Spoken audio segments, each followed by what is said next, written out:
There was nothing short of nothing but a broad demarcation of a geographical landmass, but it also created an opportunity for a young state in India to start with a clean slate, to start, without any baggage.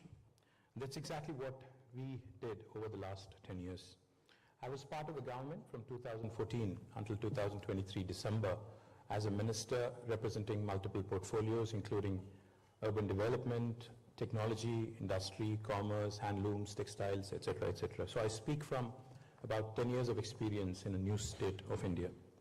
Now, building up a social public movement with such high velocity as was done in the case of formation of Telangana, literally gives you hope that after Gandhi, after Pandit Nehru, and what all they had to do during India's independence movement, there are still possibilities and more, even in independent India, to achieve ambition through democratic struggle.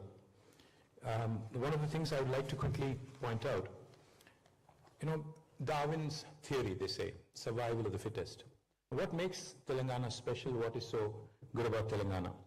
We have done a number of things which probably have not been seen in any state in independent India in the last 78 years. How many of you in this room probably know? I am not sure. But if you just pull out your phone and probably type in Google, just do a quick search in Google, world's largest lift irrigation project. The world's largest lift irrigation project, a multi-stage lift irrigation project. Now, many of us in this room, I'm sure, have heard of the Three Gorges Dam in China and how the Chinese execution and how quickly they move when it comes to how agile they are when it comes to execution, etc. But if you just Google the world's largest lift irrigation project, you would realize that it is in India and it is in my state, Telangana, and it was built within 3 years of time. Now, we lift water from about 80 meters above sea level all the way to 618 meters above sea level and irrigate nearly 45 lakh acres every single season. Now, this also is something that goes to show you that even in a democracy, a vibrant democracy, infrastructure projects can be made to happen in a timely manner. Of course, meeting with all the resistors, all the potential challenges, potential impediments, etc., we were able to deliver. Not only the world's largest lift irrigation project, but we're also the first state in India to have completed massive project with almost $7 billion US, ensuring that every single home in Telangana, which is about 10 million homes, are provided with a portable drinking water connection. Now, this might sound like, in the first world, it might sound like something trivial, but in a country like India, where we have a lot of room to grow and a lot of things to improve, this is by no means a small achievement.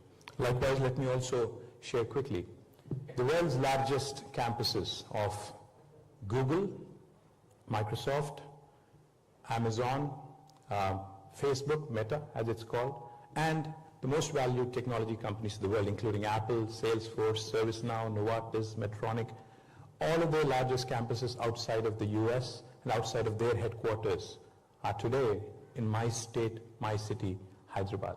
And this is not a call center or a support center I'm talking about. This is cutting-edge technology development that's happening in India, in my city, Hyderabad, and the landscape and the way it changed over the last 10 years is nothing short of incredible. The story is nothing short of incredible. One of the things I'd like to point out, just so that we talk numbers quite often. Have you heard of any state or country which has seen 156% growth in its per capita over the last 1 decade? Now, that's Telangana for you. We were ranked among Indian states, ranked 12 in 2014, but as of today, we're ranked number 1 in India in terms of per capita income, raising from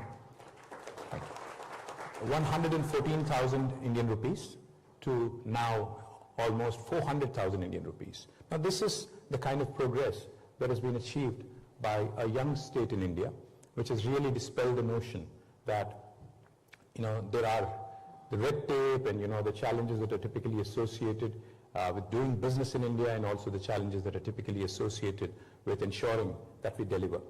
Now, just to expand on the bit on technology, not only did we attract large number of tech companies to Hyderabad, to Telangana and to India, we also made sure that we provided enough and more jobs to the local youth and local youngsters.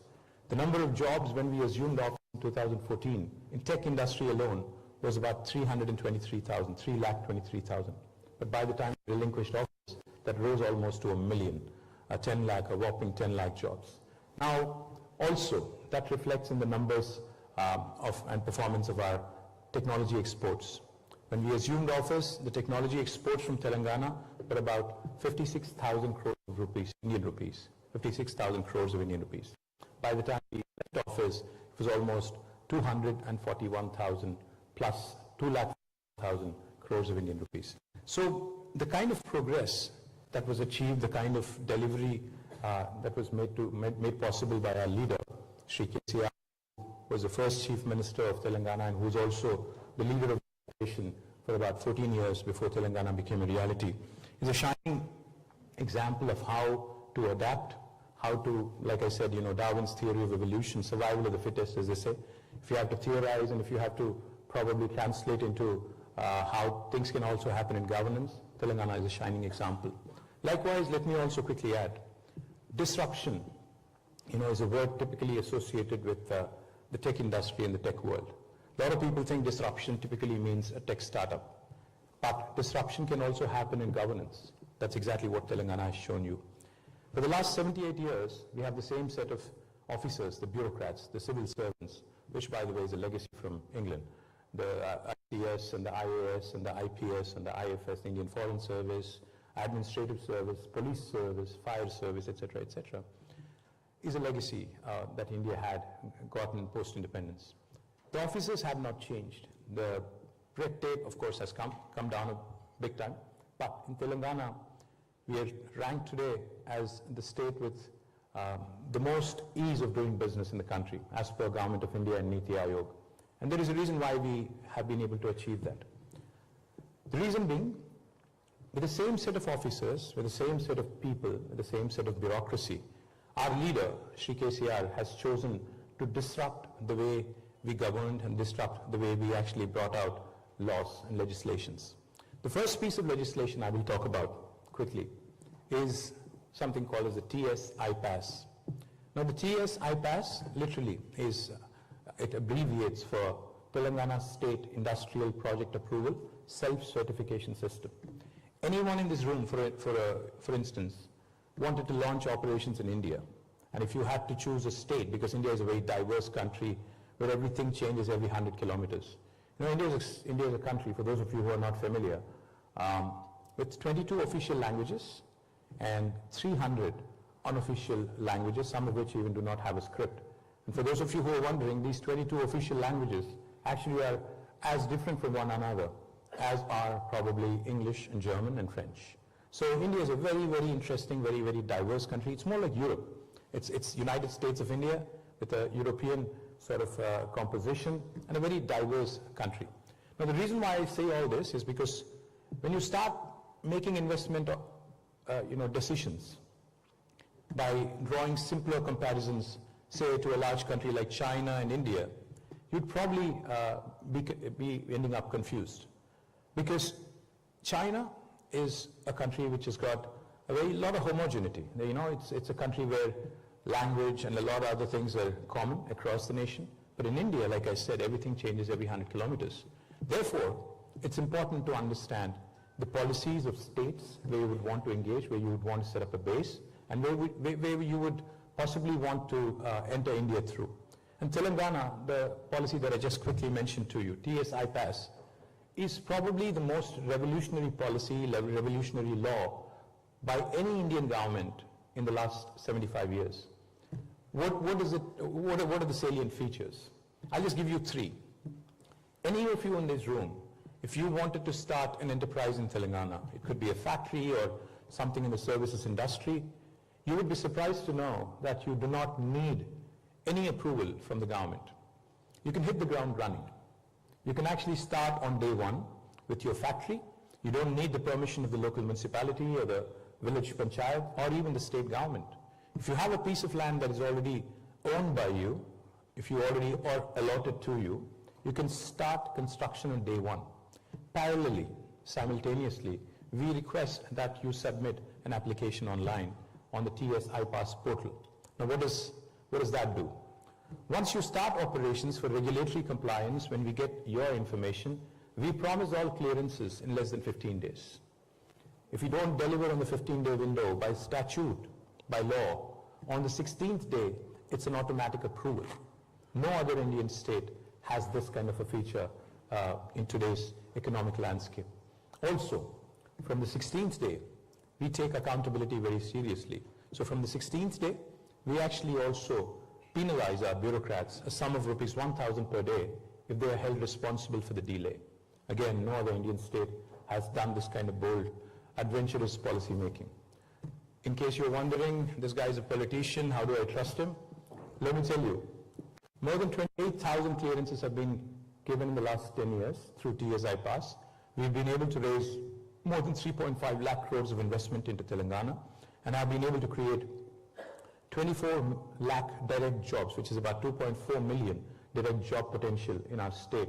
And that, again, ties back to the explosive growth that we had in the technology sector, from 300,000 jobs to 1 million jobs, from 57,000 crores of IT exports to 2,41,000 crores IT exports, and also the ability to attract the world leaders like Apple, Google, Microsoft, Amazon to set up their largest base outside of the US and outside of their headquarters in my state. In summary, I'll just say one thing.